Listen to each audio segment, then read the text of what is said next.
Yes. Hello, good morning. This is Veeru Merji and Dr. Adam Pease. We're back here again today to talk to you about AI ontology for health data sciences. Last time we had an excellent talk about the benefits of ontology and how it fits in the overall artificial intelligence scenario. Today we have the opportunity to look at a demo, a live demo with the right approach to ontology. So Dr. Adam Pease, over to you. Yeah, thanks very much, Vera. It's a pleasure to be back here. So let's take a look at the overall flow of what an ontology development process looks like for the system that I've developed, the SUMO, Suggested Upper Merged Ontology. So it all starts with a human expert. So somebody has to understand at a deep level the information, the domain that's relevant. Whether your end goal is creating some kind of a robotic process automation or doing data integration or natural language processing, it all starts with understanding the domain. And usually that's a combination of an expert who has some particular deep knowledge and a set of documents that are relevant. And the first thing to do is take an inventory of what are the terms that you care about in the domain, and trying to create a dictionary or a glossary for those specialized terms. If they're very generic terms, they're probably already in SUMO. That's the big advantage of doing a process this way. There's a lot of reuse that you have, but for the scope of human knowledge is so large, for any given topic, you're going to have to add to it, just like any other sort of programming or database development project.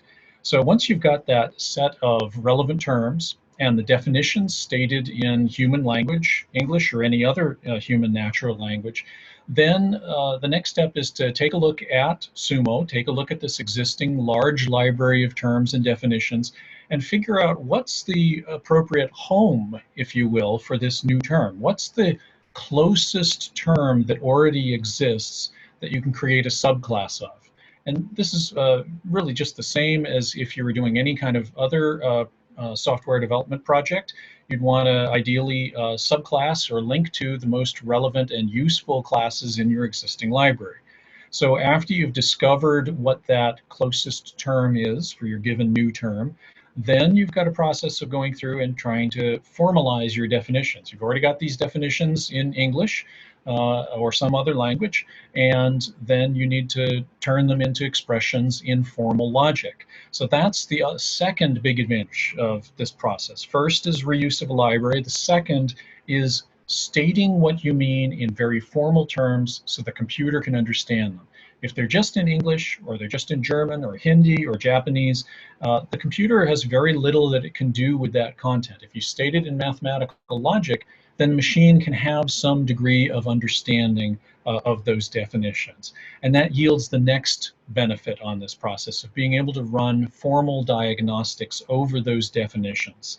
So we have a system called Sigma that's open source and gives you this kind of analysis, and has its both a lot of sort of static type checking things you'd expect in a strongly typed language like Java, for example, or C++, but it also can apply automated theorem proving, and that's really the big powerful machinery that can test whether your definitions are globally consistent. So you don't have to run a JUnit or a Python test suite as you would in conventional programming. You simply press a button and say, is my entire theory, everything I've written and everything that's been written before that in the SUMO library, is that all consistent?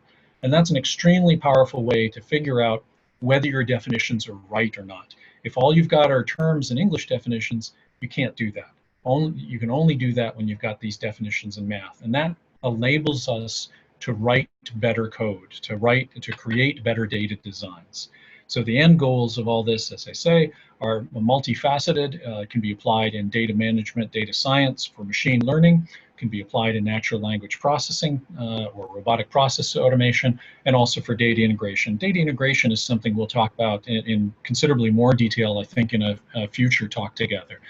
For now, let's go on and just take a very specific case. So I will start sharing my screen with your permission, Viru.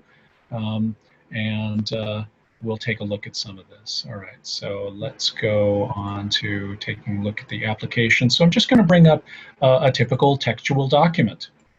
Here, so let me try to get my video back.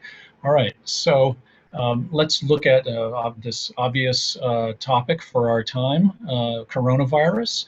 So we might take a Wikipedia page, or maybe something even more authoritative, especially if I were, say, an infectious disease expert. This would probably not be my first choice, but as a layman, I'll just give you this. That's, I think, a reasonable level of detail. So I want to focus just for start on maybe this one sentence here. So let's say that if we're going to talk about what fundamentally is a coronavirus, okay, it's in the class of things called enveloped viruses, and it's single-stranded, and it's an RNA virus. So let me then shift over, and let's take a look at what we have in SUMO for this. So I'm going to share my screen again, and we're going to go on to a different application window. We're going to look at what Sigma has for this. And here again, I'm going to try to illustrate what the real power and advantage of this is. So we're looking at the definition for virus. So Vera, you can see this okay? Yes, I can. Yeah, great. So this is just the Sigma browser. We're looking at the SUMO theory, and we're actually looking at some material here in this file called virus, protein, and cell part that was created almost 20 years ago by a great guy named Mike Poole. Formalized this area for a project we were doing together.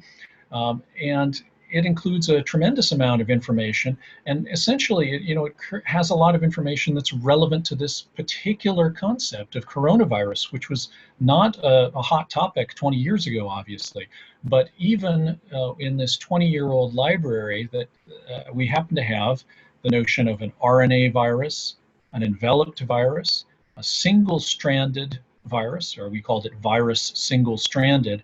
And all of these are the essential features that I noted on the Wikipedia page. So sure, we have to elaborate the theory because we didn't have a concept for coronavirus, but even 20 years ago, we had all the building blocks of the terms and the definitions. Down here, we're seeing a lot of the more detailed definitions, not just taxonomic information, but notions about the parts of viruses, what they do with cells and replication, the fact that viruses attack organisms, all of these things that human beings, or at least infectious disease experts, know about viruses. Now the machine has a little bit of a handle on because we've stated these things not in English, but in mathematical logic. So let me switch over windows one more time. So we're going to go back, and I'm going to show you another different window, which is once we've got that information found in SUMO about what kind of thing we want this coronavirus to be. We know we want it to be a single-stranded DNA virus. Then our job looks very much like what programmers are used to every day. We've got a browser, but we've also got a text editor. So if you're used to doing development in Visual Studio or Eclipse or something similar, you've got the same facilities here. A programming language editor with color coding and all sorts of utilities for checking your code.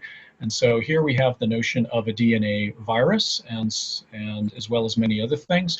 And so we would just start by adding in this new information, so that we'd have the notion that a coronavirus is a subclass of DNA virus. So we just start typing in the text editor in this particular language that's called SUOKIF, Standard Upward Ontology Knowledge Interchange Format, and reusing the terms from the library, the Suggested Upper Emergent Ontology, or SUMO. So a process that really is very similar to what any programmer would do in another language, but this language is about data definition as opposed to about processes or steps that we tell a computer to do. So that's a sort of a whirlwind tour. I hope this gives everybody some idea of, at a very high level, what is the process of doing this kind of development. Can you also go back to the Sigma key, the knowledge engineering environment? I'd like to end over there if you don't mind. Sure, let's do that. Just to show the viewers here the detail behind this, can you scroll up a bit? Yeah, so I just wanted to see if you entered another term besides virus, what would it give, right? Let's just pick any term like infection or some kind of disease of hepatitis or whatever else you have in there. Yeah, let me take a quick detour, if I may, just to talk about, we're not only talking about terms, but also relationships. So here, for example, if we want to say that a virus becomes part of a cell, we have a relationship such as part that is very richly defined, all sorts of different notions of parthood. Right. Is so one of these sort of fundamental building blocks in representation. But yeah, let's go back to viruses. Yes. And we've got a lot of different kinds of viruses. I believe you Let's see. even have a tree structure somewhere, right? Or a kind of a breakdown of all the viruses somewhere. I saw it. Yeah, so here we are. In fact, we can go and provide a few more levels of detail. Perfect. Let's see if we can do that. Yeah, This is so what lots of things. yeah, this is great. Yeah, monkey virus, Ebola.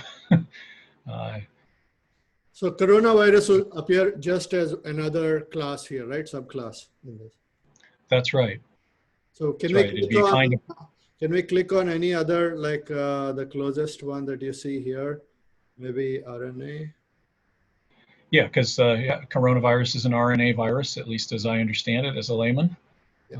And so we'd be subclassing from RNA virus, but also from single-stranded virus and also enveloped virus, I think is the other category. Right. So essentially, any new term that has to be added or mapped in or become a part of something else has to be put in the form of sudo-kif statements, which go into your dictionary or definition base. And then from there, people can access it like metadata storage. They can access that metadata hierarchy and then figure out where it fits in the whole part. And so therefore, they could focus their effort on knowledge engineering or knowledge mining or other activities. That's what WinWire is doing here today with applications and trying to look at mapping with ICD-10 clinical methods or codes of those kinds. So this is really, really interesting. Thank you for this, Dr. Adam. Really appreciate what you're showing us here. I hope those who are interested will follow up with Dr. Adam Pease and me at WinWire, and we'll be more than happy to answer your questions and go through further details. Thank you. Thank you for your time. Great. Thank you very much.